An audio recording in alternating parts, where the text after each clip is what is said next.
Did I successfully catch anyone off guard with that, or perhaps with the prank from yesterday? It was pretty evident that it was a joke for April Fool's Day, and I believe most of you saw right through. Honestly, I doubt I truly tricked anyone. Maybe a few were caught by surprise, but they just chose not to say anything. Regardless, it turned out to be a fun experience. Everyone could use a bit of lightheartedness now and then. I have a whole year ahead to brainstorm for next year's joke. Last year, there was a concept that tricked a handful of people, and yesterday's Japanese theme was certainly captivating. What might next year have in store? Only time will tell. So it's quite clear that I'm out and about today, and the backdrop behind me isn't particularly appealing. There could be some background noise in this video due to nearby construction work. Who knows, I may end up with a sunburned face in the next 20 minutes, but we'll carry on regardless. The studio, which is essentially the room downstairs, isn't available today, so I took the opportunity to head up to the roof for a change of scenery. Today there are various topics worth addressing, including some news that has recently come up. There's an update on the injury of a well-known goalkeeper, as well as some interesting narratives from Scottish football that I intend to explore. It's common for the atmosphere to be somewhat heated, which could be considered a bit inappropriate, right? To start, I want to share a statement issued by a Scottish club regarding more than 20 legal claims related to historical abuse. The statement was released on Tuesday afternoon, confirming that the club has successfully resolved several of these collective claims. There's an air of optimism about the possibility of reaching an agreement with the remaining members of the group soon. For some time, the club has been working with the lawyers representing those involved to find a solution. The club expresses its admiration for the bravery of the abuse survivors who have come forward and hopes that this resolution can bring them some closure. The institution is deeply appalled by any form of historical abuse and sincerely empathizes with those who have suffered and their families. The club deeply regrets that such incidents occurred within its base and is treating the matter with the utmost seriousness. The organization demonstrates significant concern for any form of historical abuse and has great empathy for those who have suffered and their families. It's a deplorable act that unfortunately affects many areas of society. The club continues to collaborate with Scottish football to ensure a safe environment for all young people. Recently, an interview with a coach was aired on a club channel, and this conversation was much needed, especially considering the prolonged break between games at this moment. Although only a week has passed compared to the beginning of the season, it really feels like a long wait without hearing the perspective of the manager from one weekend to the next. I believe it would be interesting if the club kept this routine of interviews every Tuesday or Wednesday throughout the season, allowing fans to receive relevant information like the condition of the aforementioned goalkeeper. That was one of the first topics addressed in the interview, and the coach managed to clarify the situation for the fans. He noted that over the next 5 to 6 weeks, this is an issue that should be monitored daily, but while the goalkeeper doesn't believe it will take that long, he certainly won't be available anytime soon. Mentioning a 5 to 6 week period may suggest the goalkeeper's return in the second half of May, possibly participating in the last 2 or 3 league matches, and who knows, the cup final if the team gets that far, which everyone hopes for. So that's the situation, and it's certain that we'll have a semi-final showdown at a stadium against a local team, possibly at another big stadium, although that's still not fully confirmed. There's no exact information on when this match will happen, but it will be a crucial moment for a young player in the coming weeks, a real opportunity for him. What I'd like to observe from this player during this period is that St. Johnstone is a team that could go to Ibrox, though details are still not settled. We don't have an exact calendar for when this match will take place, but the coming weeks are crucial for Sinalo, giving him a significant chance.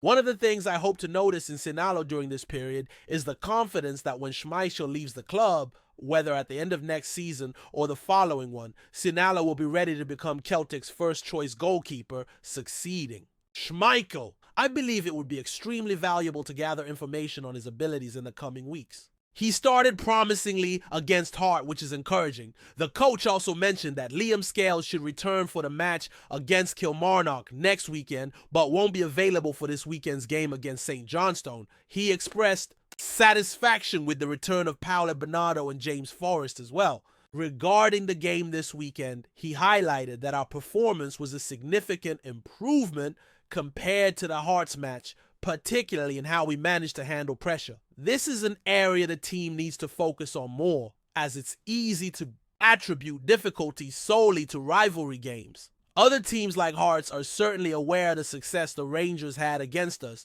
and we cannot allow that to become a pattern where Celtic struggles under greater pressure. So Saturday was a positive start, and I hope we can build on that. Now there are two narratives in Scottish football that I want to investigate, which are interconnected. You may be wondering what the connection is. The reason I bring this up is that both issues stem from the excess and congestion of matches, primarily caused by UEFA's desire for more competitions. This season brought the league phase, resulting in a few more matches compared to the old format. The situation is somewhat similar in the Europa League, with a slight difference in the Conference League, which we don't need to address. Celtic has already played 10 games in Europe this edition, and is guaranteed at least 10 more next time, with the possibility of more. Therefore, adjustments are needed in the domestic context for various reasons. The situation in the Conference League is a bit different, but we don't need to worry about that. Celtic has played 10 games in Europe this edition and is guaranteed 10 more in the next, with potential for more. I believe changes should be implemented in the domestic scenario for several reasons. One is to support clubs like Celtic and other Scottish teams, in addition to alleviating the match overload to some extent. The first piece of news, which is a minor or more immediate issue, refers to a new policy aimed at helping Scottish clubs in European competitions. The last time I checked, Celtic had drawn 11 away against a recognized club and was just 30 seconds away from securing the win. So it's understandable that we need support from the Scottish football authorities. We believe this support could be very beneficial. But what does this new policy entail? Simply put, next season, Premiership clubs that reach the final qualifying stage of the UEFA competition, i.e. the playoff stage, will have the chance to postpone their third-round Premiership game. This is the match that happens between the first and second legs of that qualifier.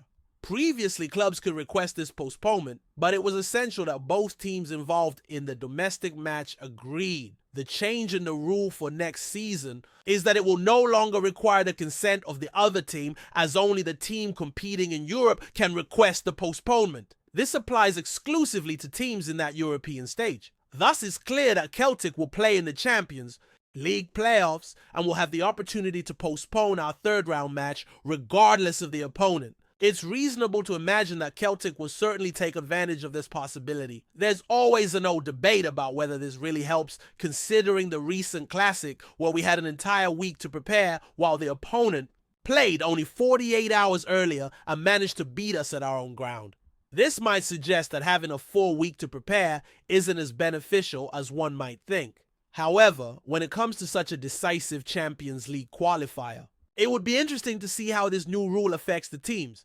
In the match against the opponent, there was a whole week for preparation, while the opponent had played just 48 hours earlier. The victory at the stadium suggests that having a full week of preparation may not be as decisive as one might think. However, with the upcoming crucial Champions League qualification match, having the weekend off may be more beneficial than not having, is something that will certainly be considered. This is a topic that could be further explored at the start of next season. Another point that came up is much broader and more complex, addressing the restructuring of the league, a discussion that arises from time to time in Scottish football. Similar to the ongoing debate about artificial pitches and their legality, a conversation that has persisted over the years. There are also questions about the potential shift to a summer league similar to what happens in Australia, although the dynamics here might present some differences. Some matches struggle due to the heat affecting the game's pace, although this is not an issue we face in Scotland. However, these varied issues periodically resurface, and league restructuring is now being discussed again for the first time in several years. Regarding a local professional, it's interesting to note that he's currently collaborating with a media outlet after leaving another, where he revealed an exclusive story about changes to the Premiership format, proposing the transition from a 12-team league to, believe it or not, a 10-team league. The main reason mentioned for this change is the build-up of games due to the increase in European competitions. As already discussed, the team faced an extremely demanding calendar from November to March, playing frequently twice a week, with only one or two exceptions. It's been an intensely challenging period, and now we're starting to feel some relief with only a few matches remaining before the split. The Scottish football calendar leaves little room for mistakes at this point, and we've been relatively privileged as there have been no game postponements this year. At least none that I can remember. I could be mistaken, but I don't recall any. Imagine if we had faced 2 or 3 postponements during this tough period. At this moment, we've been quite lucky, as we haven't faced what I believe are game postponements this year. I may be confusing things and possibly forgetting one, but I'm not convinced that's the case. Just imagine if we had faced 2 or 3 postponements during the winter if for some reason we had advanced beyond a strong rival in the Champions League round of 16. There would be even less flexibility in the domestic calendar. That is in fact the reason why the focus is on reducing the number of matches played each season. The proposal for a 10-team league where each team would play each other 4 times would result in 38 games per team, clearly reducing the total compared to the current setup. I'm aware that fans generally prefer a 16-team league, and personally, I find that idea appealing too. It seems more appropriate for the main league to expand rather than shrink. There have also been mentions of a 14-team league in the discussion, suggesting a format where 6 teams and 8 teams would split into a 14-team league. The idea that the bottom 8 teams would have more games than the top 6 seems disorganized as described in the report. While the 16-team league looks like a strong idea, there seems to be a desire to maximize rivalries between the main opponents. There's a yearning to see as many clashes as possible between some of the top teams such as the 2 rivals and other matchups. Moving to a 16-team league would only allow 2 matches for each rivalry, in contrast to the potential 4 in the current setup. Despite the popularity of the 16-team league among fans, its implementation might not be feasible. There's some dissatisfaction regarding the shift to a 10-team league, and while I understand the sentiment, I find it hard to feel strongly about it. Even the possible elimination of the split in this new format doesn't stir strong emotions in me. While it might be useful to know all the season's games from the start, the split brings an element of excitement to the competition. This new format, which is likely to be adopted, doesn't evoke intense feelings in me about the split. It's not something that will drastically change my life. I believe it would be quite helpful to have all the season's games scheduled from the outset. However, the split brings some excitement, especially when the league is competitive and the top teams face off.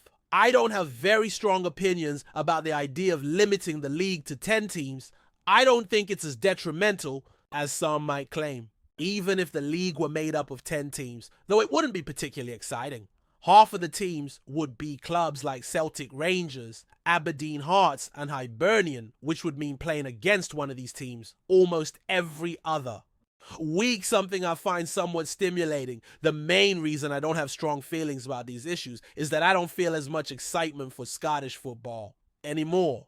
Of course, I still enjoy watching Celtic play in all the matches, especially the important ones, derbies and cup finals, but it's the European competitions that really get me excited. As long as Celtic's performance in Europe continues to improve and receive more attention throughout the season, I'm generally satisfied with whatever happens in Scottish football. Regarding the 10-team league, if that's the direction taken, and it alleviates the saturation of games, allowing for more European matches on the calendar, then I'm in favor of it. However, I understand that many might have stronger opinions on the matter.